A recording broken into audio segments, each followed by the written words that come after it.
and what's up and welcome back to my channel. Sa first vlog is meron naman po ako bago mga collections po dito sa dito po sa i-share ko po dito sa aking channel. So ngayon ay actually matagal ko na itong naibili pero ngayon ko lang ito nagawa ng vlog, right? So since I am also a toy collector, right? So napansin niyo naman, di ba?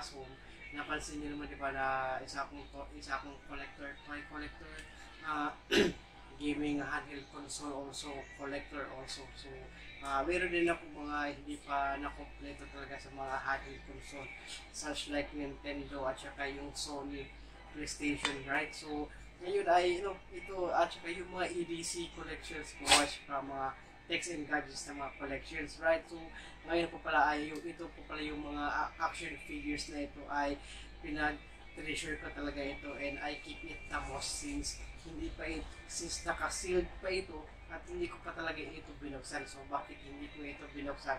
Kasi nga para hindi po siya maano talaga. So ayun, without further ado pala, magsisimula na po tayo. Okay, so magsisimula ako dito sa pinakamalaki. So medyo mas malaki ito kasi kumpara ito sa aking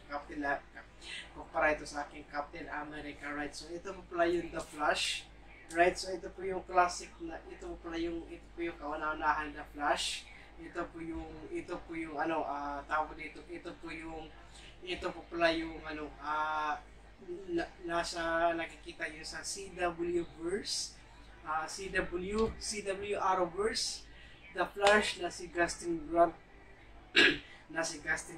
So ito pala yung The Flash na Justin Grant na TV series. So hindi po pala ito yung movie hindi po pala ito yung latest movie na pinagbibidahan po ni Ezra Miller. So ito po pala yung The Flash na nasa TV series po. So ito po yung nakaseal po, hindi ko pa talaga siya binuksan, pero kung bubuksan ko talaga siya, pero hindi ko talaga siya bubuksan. Talagang nakaseal talaga siya. So it is also licensed by DC talaga ito. So ito talaga The Flash, okay? So napakaganda, malaki talaga siya. So yun, collection. So one of my rarest collection, right? So from DC, since I really like DC a lot than Marvel. So but also I also love collecting Marvel action figures also. So watch out for it, okay? Watch out for it. So and then also this is a good one also. I need to collectible villain, anti-hero, and hero, right? So this is the Flash from the CW Arrowverse, Justin Grant the TV series, the Flash TV series, okay? And also next is nandito na pala yung kang Ezra Miller na The Flash. So maliit lang siya, so ito pala siya. Right, so ito pala yung kang Ezra Miller na The Flash. So ayun pala, maliit lang siya, right? So maganda din. Actually ito yung pinaka-latest na The Flash talaga. Kang Ezra Miller talaga na version ta. So maganda din siya, at saka yung suit niya, maganda yung suit niya. So hindi ko talaga siya binuksan, right? So hindi ko talaga siya binuksan. Sealed pa rin siya, di ba? Naka-sealed pa rin naman siya. So hindi ko siya binuksan, pero kung ako tanungin nyo, kasi ako ang humawak, right? So talagang may mga engraved siya na katulad talaga sa suot talaga ni Ezra Miller na costume talaga na The Flash, right?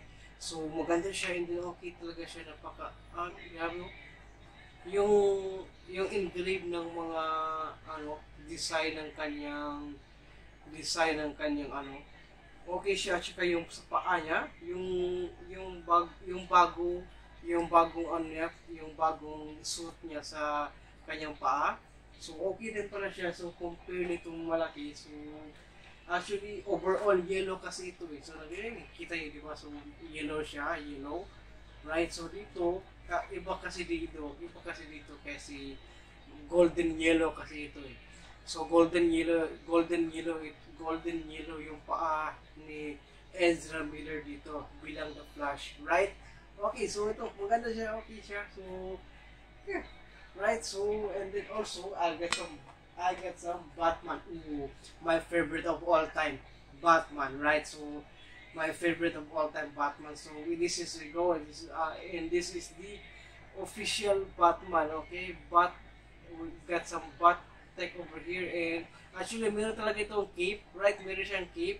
Actually maganda siya. Ito yung maganda. So may price pa talaga. So kukunin po talaga yung itong price na ito kasi kung tanongin niyo kung sa ko ito binili, sa Toy Kingdom ko pala ito binili. So actually at hindi po ito sponsored video, right? So hindi po ito sponsored video. So talagang itong mga maliliit na ganito, mura lang pala ito. Mura lang ito, right? Very cheap kasi maliliit lang naman siya. Actually 299.75 pesos, so 300 na yun, right? Hindi ba? So yun siya, maganda siya, tsaka okay, yung batsuit niya okay din. So para itong Batman, the Brave and the Bold yung style, right? So maganda siya, at saka okay din yung so yung cape niya, okay din yung cape. So naka-sealed siya. So hindi ko talaga ito tatanggalin.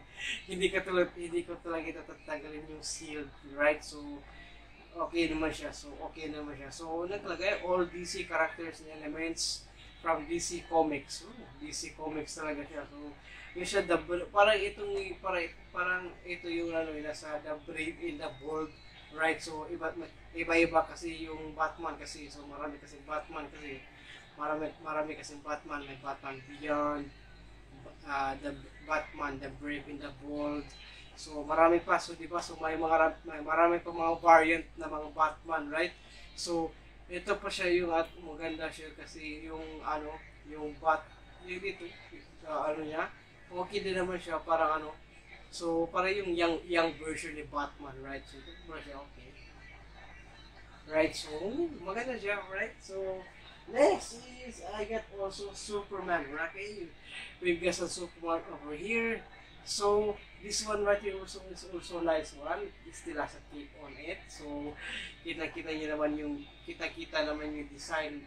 Kita niyo naman yung design niya dito sa yung price hindi ko talaga natanggal. Okay, so hindi ko talaga natanggal na buo yung price. So okay din naman siya.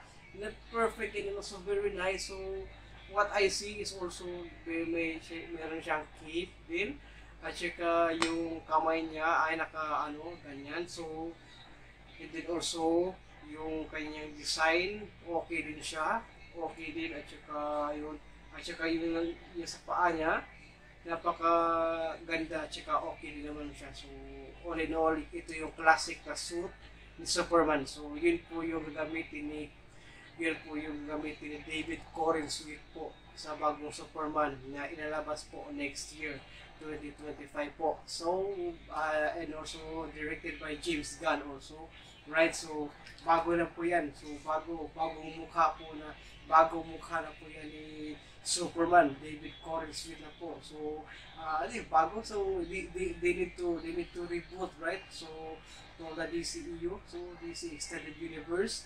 So yun po yung kauna-unahan ng movie na gagawin ni James Gunn under the DC, the Warner DC, Discovery, yes, DC, Warner Discovery, right? So since DC is part of Warner Brothers, right? So so if Warner Brothers, DC, and also Disney to Marvel, right? So yun po yun. So ito po yun, Superman. So ito po yung gagamitin na suit. Ito po yung gagamitin na suit ni David Corenswet po para sa Superman Legacy next year po, 2025, right? Ito yung ito siya. So ayun, patanggal ito. Hindi patanggal ito. Ito So ayun, okay. And we'll go on to the last one. So this is Nightwing. Okay, Nightwing. So si Nightwing po pala ito. Ito price talaga, hindi ko talaga natanggal yung price. So wala siyang cape kasi ito hindi lang talaga nagsusuot ng KFC Nightwing kasi. So, suot lang talaga siya. So, ito Nightwing, ito yung ano, maganda din siya, okay din siya.